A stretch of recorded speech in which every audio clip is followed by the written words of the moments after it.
Le Cachemire est une région indo-sino-pakistanaise divisée entre le sous-continent indien, l'Asie centrale et la Chine. Le territoire possède une vaste réserve d'eau en grande partie due aux immenses glaciers couvrant les chaînes de montagnes de l'Himalaya, du Karakoram et celles de l'Hindu Kush. La majorité de la population habitant la vallée du Cachemire, entourant sa capitale, Srinagar, bénéficie d'une altitude environnant les 1500 mètres. Les terres l'entourant sont généralement fertiles et représente une grosse partie de la culture du fameux et convoité safran du Cachemire. Les hivers y sont rigoureux, tandis que les étés y sont plutôt doux et tempérés. Au Cachemire, on parle majoritairement ourdou, hindi, anglais et évidemment cachemiri. La région est riche culturellement due aux traces pakistanaises, indiennes, anglaises, mongoles, perses et chinoises, influençant la nourriture, l'architecture, la musique et les vêtements. Cette région a environ 10 millions d'habitants est malheureusement le théâtre de moult conflits depuis plus d'un demi-siècle. Au fil du temps. En 1947, quand les Britanniques ont quitté les territoires colonisés du Bharat, ils ont divisé le territoire en deux royaumes indépendants, l'Inde et le Pakistan. Le choix de la division a été plutôt mal fait parce que le pouvoir en place n'est toujours pas de la même confession que le reste de la population. L'hindouisme et l'islam sont les principales religions des deux pays. La majorité de la population musulmane a rejoint le Pakistan, tandis que l'Inde majoritairement s'est emparée de la population hindoue. Cela a entraîné des tensions et des déplacements massifs de population. Le Maharaja du Cachemire, Hari Singh, dirigeait une région majoritairement musulmane, mais il hésitait à rejoindre l'un des deux pays car il était hindou. En 1947, des militants pro-pakistanais ont envahi la région poussant le Maharaja à demander de l'aide à l'Inde. L'Inde a accepté en échange de l'intégration du Cachemire à son territoire. Depuis, le Cachemire est un point de tension entre l'Inde et le Pakistan, entraînant plusieurs guerres et conflits depuis les années 1940. Les événements depuis le début du conflit. La première guerre indo-pakistanaise de 1947 à 1948. Suite à l'adhésion du Cachemire à l'Inde, le Pakistan a envoyé des forces irrégulières dans la région, ce qui a conduit à une guerre entre l'Inde et le Pakistan. En janvier 1949, l'ONU a proposé un cessez-feu, et un cessez-feu a été établi, créant une ligne de contrôle divisant le Cachemire en deux parties, une administrée par l'Inde et l'autre par le Pakistan. La partie de l'Inde s'interpelle Jammu-Cachemire, tandis que celle du Pakistan s'interpelle Azad Cachemire et Gilgit-Baltistan. Un référendum sur l'avenir du Cachemire a été prévu par l'ONU, mais n'a jamais eu lieu. Le conflit a donc été suspendu sans résolution définitive. La guerre de 1965. En 1965, après plusieurs affrontements dans la région du Cachemire, le Pakistan a lancé une offensive contre l'Inde. Ce fut le début d'une seconde guerre indo-pakistanaise. La guerre a duré 5 semaines, avec de lourdes pertes des deux côtés. Elle s'est terminée par un cessez-feu sous l'égide de l'ONU, et un accord a été signé au Tashkent en Union soviétique. Mais les tensions ont persisté. La guerre de 1971. La guerre de 1971 ne concernait pas directement le Cachemire, mais elle a eu des conséquences importantes sur la région. Le Pakistan, en proie d'une guerre civile, a tenté de réprimer la rébellion au Bangladesh, alors appelé le Pakistan oriental. L'Inde est intervenue en soutien aux indépendantistes bangladais, ce qui a conduit à une guerre totale entre l'Inde et le Pakistan. Le Pakistan a été défait et le Bangladesh a été créé. Bien que la guerre n'ait pas directement touché le Cachemire, elle a exacerbé les tensions entre l'Inde et le Pakistan. Le conflit de Kargil.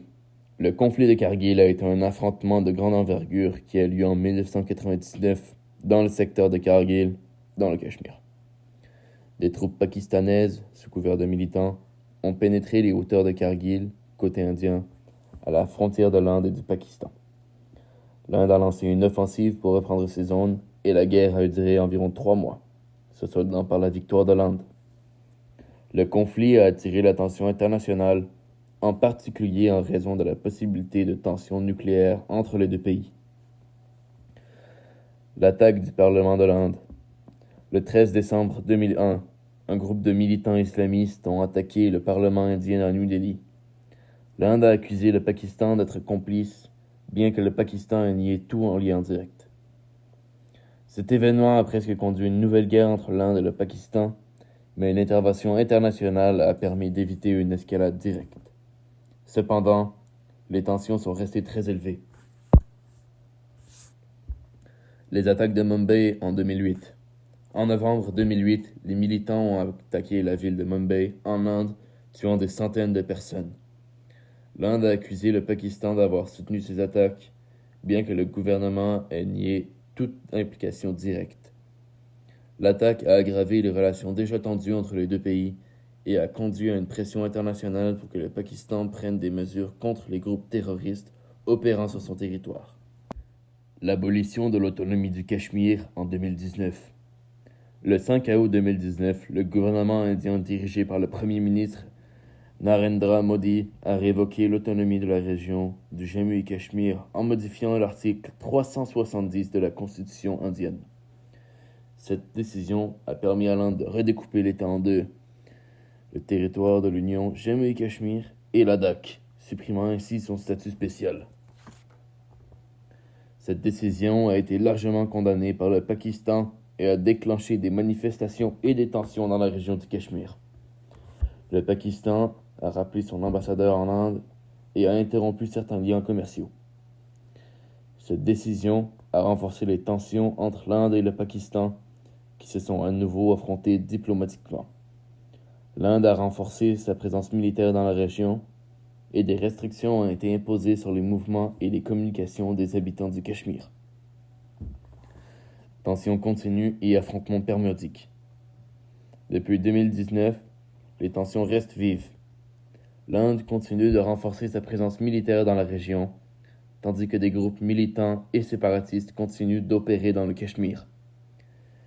Des incidents de violence, de répression et de manifestations se produisent régulièrement, et le conflit reste un point de friction majeur entre l'Inde et le Pakistan.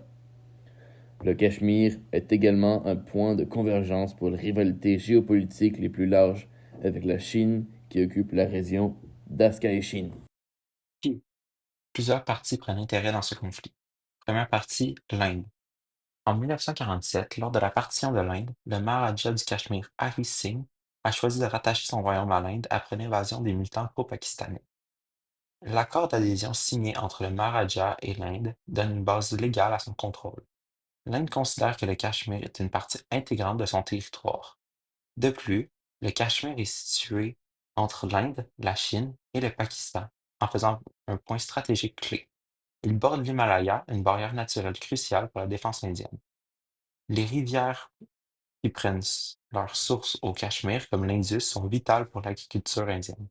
L'Inde est un pays laïque et multireligieux. Garder le Cachemire, une région en majorité musulmane, montre que l'Inde peut intégrer toutes les religions. Perdre cette région affaiblirait l'unité nationale et pourrait encourager d'autres mouvements séparatistes. Le Cachemire est aussi riche en eau, en forêts, en terres agricoles. Il produit du safran, de la laine de pachmia et des pommes qui ont une grande valeur économique. L'Inde craint que si le Cachemire devient indépendant ou rejoint le Pakistan, ce dernier gagnerait un avantage stratégique. Pour ajouter sur l'aspect conflit, des groupes terroristes pro-pakistanais opèrent dans la région, menaçant la sécurité nationale indienne.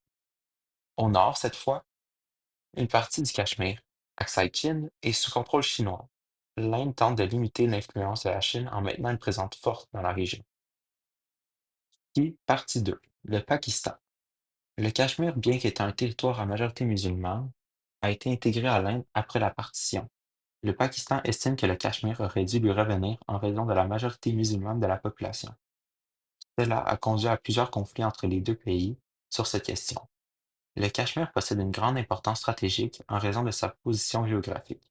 Il sert de point de passage crucial pour les routes commerciales et a une importance militaire en raison de sa proximité avec les frontières du Pakistan ainsi que des régions comme le Ladakh et le Tibet, contrôlées par la Chine. En outre, le Cachemire abrite aussi des ressources en eau, ce qui fait un atout important. Le Pakistan argumente également que la population musulmane du Cachemire subit une répression et des violations de droits de l'homme par l'Inde. Le Cachemire a une valeur symbolique pour le Pakistan en tant que territoire à majorité musulmane, et sa possession est perçue comme un moyen de renforcer l'identité islamique du pays face à l'Inde, un État laïque, mais en majorité hindoue. Pour le Pakistan, le Cachemire représente une cause importante de solidarité musulmane et sa prise est vue comme un objectif pour l'unité du monde musulman. Et partie 3, la Chine. Aksai-Chine est une région située au nord-est du Cachemire, entre l'Inde et le Tibet. Elle est vitale pour la Chine car elle abrite des routes stratégiques, notamment la route nationale 219 qui relie le Tibet à la province de Xinjiang, dans l'ouest de la Chine. Cette route est utilisée par la Chine pour relier ces régions du Tibet et du Xinjiang, qui sont sensibles en termes de sécurité et d'infrastructure. Contrôler l'accès à Chine permet à la Chine de garantir l'accès à cette route vitale et la maintenir sa domination sur une région géographiquement isolée, mais clé pour son projet de nouvelle route de la soie. Cela permet également de renforcer la sécurité des frontières avec l'Inde. En résumé, la Chine ne revendique pas l'ensemble du Cachemire, mais elle a un intérêt particulier pour la région Aksai-Chin, qu'elle contrôle depuis 1962. Les raisons de son intérêt sont multiples: sécuriser les routes stratégiques pour relier le Tibet et Xinjiang, renforcer son contrôle sur le Tibet, garantir l'accès aux ressources naturelles, et enfin renforcer sa position géopolitique face à l'Inde. Comment la population vit ce conflit? Violence. En 2019, l'abrogation du statut d'autonomie de Jammu et Cachemire a mené le gouvernement indien à intensifier les répressions musulmanes, à des arrestations de milliers de politiques et de civils, à des couvre-feux et, de plus, les forces indiennes sont accusées de violation des droits humains, soit des violences sexuelles, des exactions, etc. La population vit aussi une guerre identitaire d'autodétermination religieuse. La Chine et le Pakistan soutiennent des groupes pseudo-terroristes indépendantistes, tandis que l'Inde souhaite prendre possession du territoire.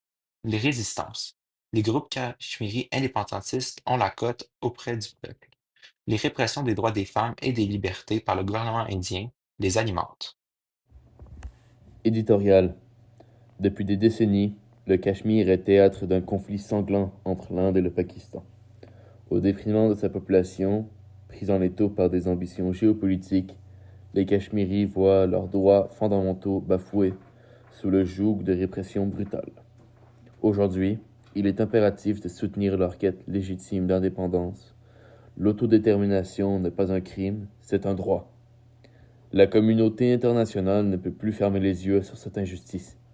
Soutenir les indépendantistes, c'est défendre la liberté, la dignité et la paix pour un peuple trop longtemps ignoré. Y a-t-il des gagnants en Inde? L'Inde contrôle la majeure partie du Cachemire, le Jammu et Cachemire et Ladakh. Elle a aussi renforcé son emprise après la révocation de l'article 370 en 2019, supprimant l'autonomie de la région. L'Inde a aussi une stratégie militaire et diplomatique visant à maintenir la région sous son autorité malgré les tensions internes. Le Pakistan soutient activement les insurgés cachemiris et milices opérant dans la région. Ils utilisent le Cachemire comme un levier diplomatique et un moyen de maintenir une pression sur l'Inde. Et ils ont le soutien de certains pays musulmans, bien que ces actions stratégiques soient limitées face à la puissance indienne. La Chine. La Chine contrôle l'Aksai-Chine, une région disputée, et renforce son influence sur le Ladakh. Les enjeux politiques, tensions frontalières avec l'Inde, l'escarmouche en 2020, il se positionne en arbitre direct en soutenant le Pakistan tout en évitant un conflit direct avec l'Inde. Les grands gagnants, qui sont-ils? Militairement, l'Inde contrôle le territoire malgré les insurrections et les conflits intermittents. Diplomatiquement, la Chine renforce son influence en soutenant le Pakistan tout en jouant un rôle ambigu.